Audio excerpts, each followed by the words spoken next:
Whenever a driver gets ill, injured, or in trouble, or has to sit out temporarily for any reason, their team has to get to work quick to find a replacement. Some teams might have a designated reserve driver on occasion, but more often than not, they're sent scrambling to look for a standout driver in the lower series, a recently retired veteran of the sport, or a down-on-their-luck part-timer. Expectations are often limited, as after all, who can expect someone, regardless of talent, to hop into a different car with a different team last minute and immediately contend with the best of the best? Typically, the job of the fill-in driver is to simply get the car to the finish in one piece and to avoid any embarrassing highlights along the way. Anything more is typically enough to earn the substitute a boost in status around the garage area, oftentimes paying off with a better ride the next season, and sometimes even with a team they substituted for. But as fill-in deals are made under the pretense that the original driver will return as soon as they can, they're always quick by definition, some memorable, most not. That said, while some drivers may have gotten their start as a substitute or put together memorable races as one, even winning in the case of Jamie McMurray, David Pearson, and Tiny Lund, very few are known as a substitute driver, with the exception of Regan Smith. Smith was a lifelong racer who had scraped by in NASCAR since his first start in 2002 without much sponsorship or family connections. His first few years in the sport were all spent behind the wheel of small team cars and trucks, and overall his results indicated that. Every once in a while he punched above his weight class with an upset top 10 finish, but he wasn't recognized as a true Cup Series prospect until he signed on with Regan Racing for the 2007 Nationwide Series season.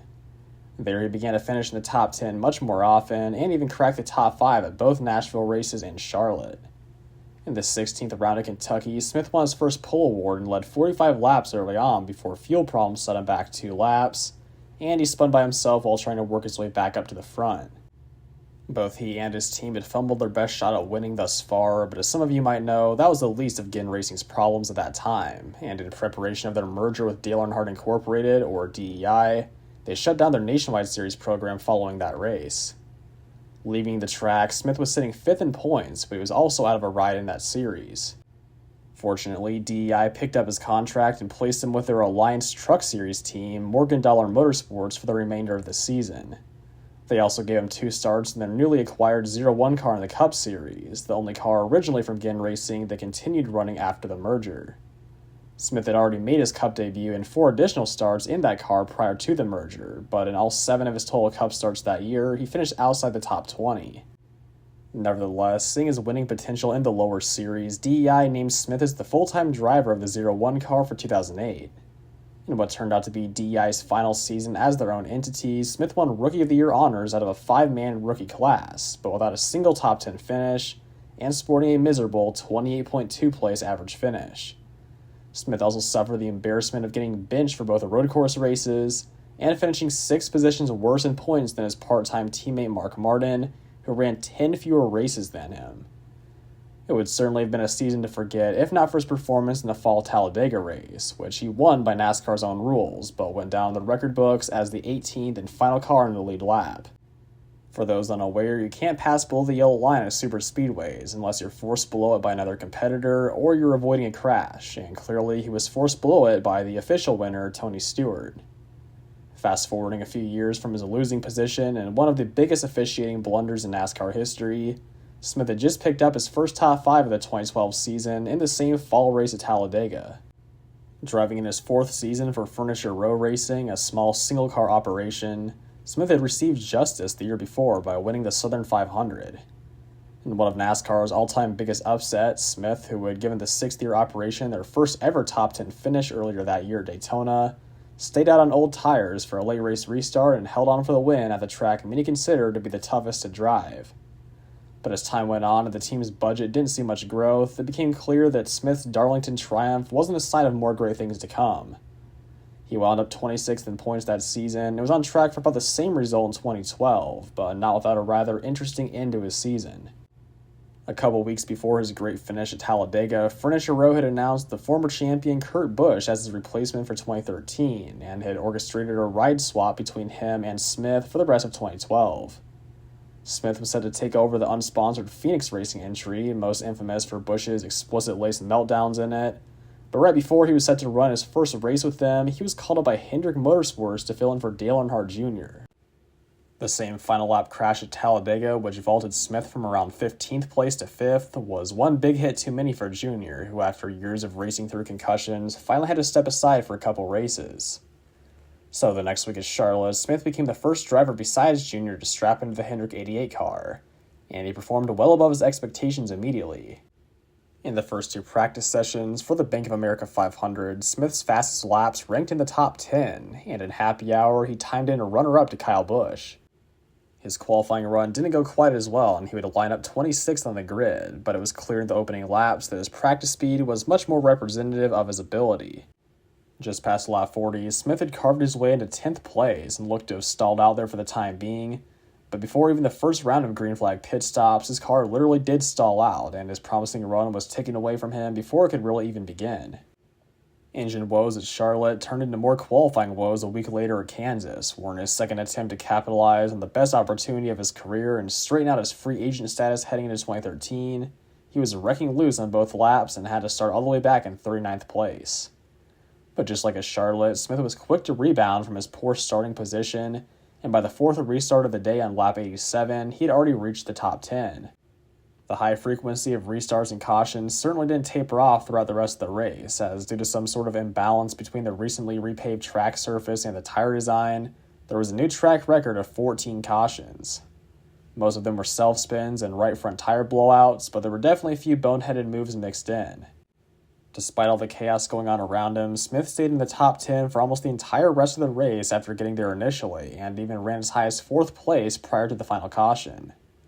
In the end, he finished in 7th place, a well-earned and much-deserved result after running so well all day and suffering such a big letdown the week before. Albeit a sample size of 2 races, the speed Smith had shown was all but equal to Dale Jr. himself that season, and while Jr. returned to the driver's seat the following week, there was still another headline to come between the 2 drivers. In recognition of his standout job as a fill-in, Jr. offered Smith a full-time ride with his own Nationwide Series team for 2013. Their collaboration was kick-started 1 race early in the 2012 finale at Homestead, where driving the part-time number 5 car, he ran up front all race long and pulled away late in the going to get his first nationwide win at long last. Over the next 3 years, Smith found plenty of success with Junior Motorsports, finishing 3rd, 2nd, and 4th in points, and picking up 5 more wins, all during a time when Cup Series drivers were still winning the majority of races. But as for the topic of this video, he also received plenty of additional fill-in opportunities in the Cup Series, enough to garner the nickname of the Super Sub. The first of these, following his initial substitute role at Hendrick Motorsports, came amidst tragic circumstances in 2014. One of the biggest stories coming into this day is that of the 14 car. Tony Stewart is not in the car today. He was involved in an accident last night on a sprint car race, and another competitor was killed in that accident, Kevin Ward Jr. Tony Stewart decided to not race today. Regan Smith is in the car. Here's Regan Smith's day. 11:55 a.m. That is when he landed here in Watkins Glen. Gets off the chopper with helmet, suit, seat in hand. Goes into the garage, and within 15 minutes, the car is being pushed out to the track. Started at the back of the field, and so far has had a pretty decent run. He's had a real good run throughout the day, hasn't made any mistakes whatsoever. You can tell he's driving the car pretty cautiously, not getting real aggressive, although now's probably the time to start getting aggressive and pushing a little bit harder. But I think Regan did a great job all day long. Having flown into Watkins Glen that morning to drive a car he was a bit out of touch with, Smith ran pretty well all things considered. Starting in the back as a result of the driver swap, he eventually settled in at around 20th place, but his quiet but impressive run was ripped away on a restart with 9 laps to go when contact up ahead of him left him with nowhere to go but into the side of a spinning 48 car. That turned out to be Smith's lone Cup start of 2014, with his next coming at the start of the 2015 season thanks to new problems at Stewart-Haas Racing. 2 days before the Daytona 500, Kurt Busch was suspended indefinitely by NASCAR following a civil court ruling which stated that he had almost surely abused his ex-girlfriend. More to come on that in a minute. In the meantime, Stewart-Haas needed a quick replacement driver for their 41 car and had to look no further than their most recent fill-in, who was already at the track for the Nationwide Series race. In the 500, Smith ran around the back all day long, and while he succeeded in staying out of trouble, a 16th place finish left a bit to be desired. Still, a clean car and a mid-pack finish is about all that can be realistically expected in a fill-in situation, which was exactly what Smith continued to do the next couple of weeks. In the second round at Atlanta, he came home in 17th place, the last car in the lead lap, and then at Las Vegas, he moved back up to 16th place, albeit one lap down. His results certainly didn't generate any headlines, but for Stewart-Haas Racing, that may have been for the better. Getting back to the Kurt Busch story, the 2003 champion and planned driver of the 41 was reinstated by NASCAR in time for the fourth race of Phoenix, and even given a playoff waiver because the state attorney general declined to file criminal charges. As for the supposed victim, Patricia Driscoll, it was alleged by Busch and a few others that she claimed to be a CIA mercenary trained assassin, and it was revealed that she owned a defense company and the Armed Forces Foundation charity, both of which she was later found guilty of mismanaging funds for to use for personal expenses. It was definitely one of those Johnny Depp and Amber Heard style relationships. Getting right back on track, Regan Smith only missed 2 Cup races before he was offered another fill-in role at Martinsville, this time by Chip Ganassi Racing, at the misfortune of Kyle Larson. No, not because of any controversy, that would come 5 years later, but because Larson had fainted the day before the race. The cause was believed to simply be dehydration, and thankfully Larson never had any repeat incidents, but as for the STP 500 that weekend, it was yet another case of starting in the back and staying out of trouble for Regan Smith, who finished the 42 car in 16th place. Apart from his freakish consistency and the strange headlines surrounding his fill-in roles, Smith's 4 starts in 2015 were about as forgettable as they come, and after finishing out what would be his final full-time Xfinity Series season, he went on to have a very forgettable full-time Cup season in 2016. Moving from the Junior Motorsports 7 to the Tommy Baldwin Racing 7, a sharp downgrade in equipment relative to the rest of the field, Smith only put together 3 top 20 finishes and even had to miss a race himself when his wife was due to give birth. In his absence, Ty Dillon got behind the wheel and finished in 27th, 1 spot better than Smith's average that year. For 2017, the Tommy Baldwin team dropped back to part-time status and released Smith, leaving him with no better opportunity than to run part-time himself for the small RBR Enterprises Truck Series team. In his 13 races with them, he could only muster up 2 top 10 finishes, which was about par for the course for that truck. Additionally, that season, the Super Sub was called back into action over in the Cup Series when the Richard Petty Motorsports driver Eric Almirola suffered a collapsed vertebra in a horrific crash at Kansas. Now a Ford driver in the Truck Series, Smith, with his multiple seasons of Cup experience, was an easy choice for the Petty team to hire on to race the back-to-back All-Star race and Coke 600 weekends at Charlotte. Trying to qualify his way into the All-Star race through the Open, Smith finished a close but not quite 4th place in the final segment. In the Coke 600, he finished 22nd in yet another incident-free drive, but in the next race at Dover, he ended up on the wrecker. Smith had worked his way up to 15th place prior to a round of green flag pit stops with around 85 laps to go, but just a few laps before he was scheduled to pit, his right front tire went flat and his car shot hard into the outside wall. After that race, Richard Petty Motorsports elected to bench Smith in favor of the young free agent Bubba Wallace for all the remaining races until Almirola was recovered. Without any major sponsorship backing, Smith's driving opportunities had faded away over the recent years, but he stuck around the NASCAR world via the broadcast, first commentating the Xfinity Series race to Iowa that June, before signing on with Fox to do pit reporting for Cup and Xfinity Series races in 2018. Smith was received well in his new role, but he had to ask for some time off towards the end of the 2018 season, because for one final time, he was needed as a fill-in driver. The last-minute call came from the Levine Family Racing, whose driver Casey Kane had suffered extreme heat exhaustion the prior weekend at Darlington. Unfortunately for Kane, his exhaustion wasn't a one-time incident, but rather a result of ongoing dehydration and accelerated heart rate conditions that had affected him for more than a year by then. That left the 95 team in a strange position for the rest of the season, as although they wouldn't announce it for another month, they likely already had deals completed to switch manufacturers from Chevy to Toyota in 2019 and to hire on Matt DiBenedetto as their next driver. But with DiBenedetto still under contract with the GoFaz Racing and only 11 races left to go, they just needed someone to get them through to the end, and that's exactly what Smith was known to do. From a results standpoint, expectations weren't high for a driver who had been out of the seat for nearly a year, especially with a team who carried a 22.8 place average finish so far that season, but Smith was quick to shake off the rust.